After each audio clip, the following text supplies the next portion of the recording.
Hello, this is Keith with FORC Fiber Optics. I want to show you what comes in our F12 ribbon kit. First, it comes in this heavy-duty case that is made out of very durable plastic, and then inside the case it's lined with hard foam and soft foam to keep any damage from occurring while you're transporting your fiber splicer in the back of your truck, trailer, or van. And then the various pieces that come with it, we'll go through now. It comes with several cords. It comes with this small charging cord and a large AC charging cord. Now, they're interchangeable. You can use either cord for either part of this kit that needs to be charged, which is the thermal stripper and the fusion splicer. If you use the smaller charger, it will take longer to charge the main batteries for the splicer, but that's okay. They are interchangeable chargers.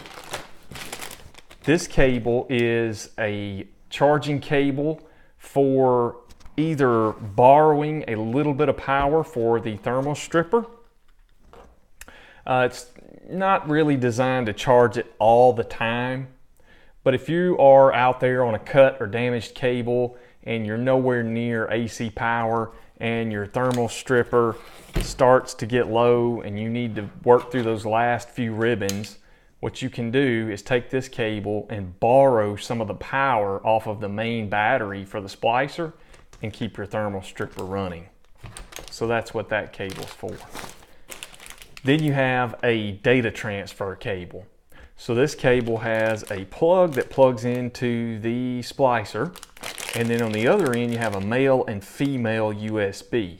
So you could plug it directly into a laptop computer to offload splicing data, or you can plug it into a thumb drive to get that splicing data off there. This cable is also used when it's time to do a software update on the machine. I'll show you that, how you would go through the beginning stages of that here in just a second. Now, the other thing that is included is this high quality metal thermal stripper. It has these two doors that open. You would place your fiber holder in here, close them, and then whenever the audible beep goes off, you would strip your fiber. So that's included, and it comes in its own carrying case. And I just opened it, that's why you're seeing all the packing material here.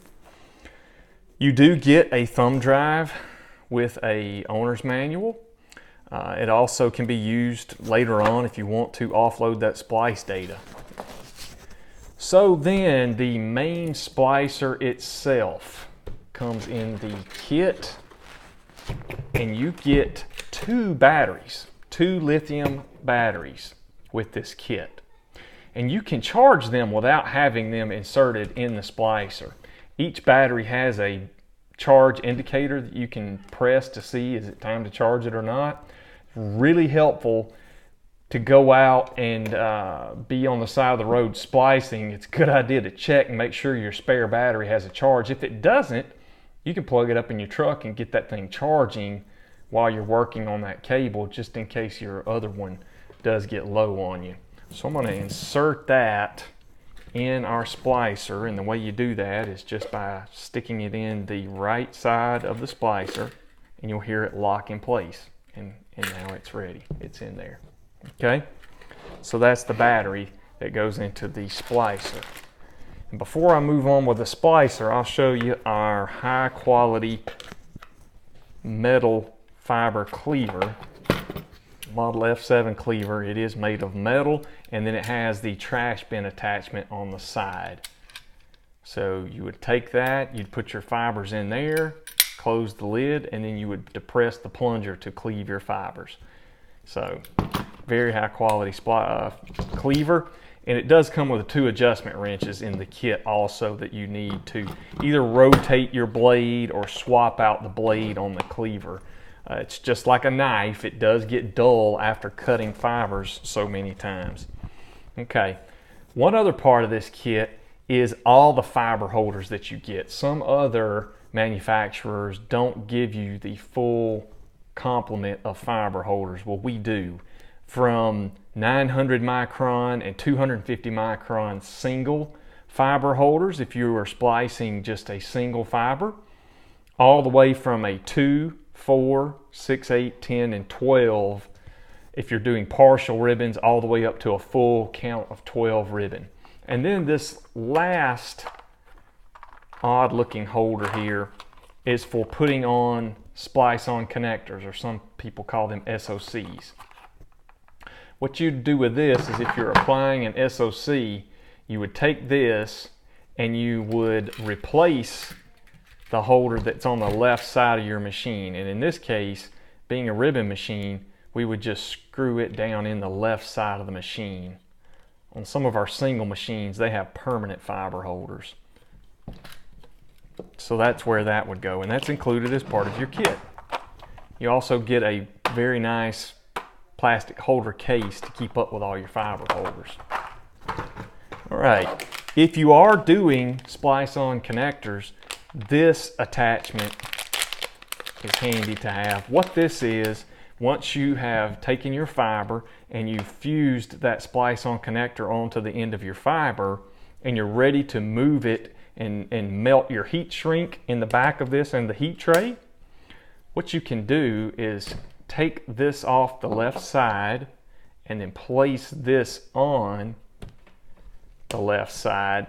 What that does is it allows a larger opening for that body of that splice-on connector to lay down in there while you're applying that heat sleeve.